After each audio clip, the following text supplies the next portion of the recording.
భగవంతుడే సర్వాధికారి. ఇతరులెవ్వరూ మనలను కాపాడరు. భగవంతుని మార్గమో అసామాన్యము. మిక్కిలి విలువైనది. కనుగొన వీలులేనిది.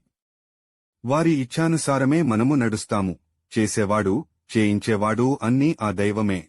ఆయన దయవుంటే దుర్లభమైన కార్యాలు కూడా సులభసాధ్యమవుతాయి. మన కోరికలను వారు నెరవేరుస్తారు. మనకు దారి చూపిస్తారు. గ్రంథములు చదువుట వలన ప్రయోజనము లేదు. నీవు చదివిన విషయమును గూర్చి జాగ్రత్తగా విచారించి అర్థము చేసుకుని ఆచరణలో పెట్టవలెను. లేనిచో ప్రయోజనము లేదు.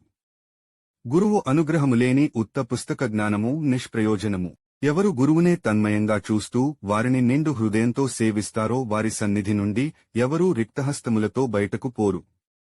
నా ప్రతిభకంతటికీ కర్త నా గురువే. ఇదంతా వారి ఆశీస్సుల ఫలితమే.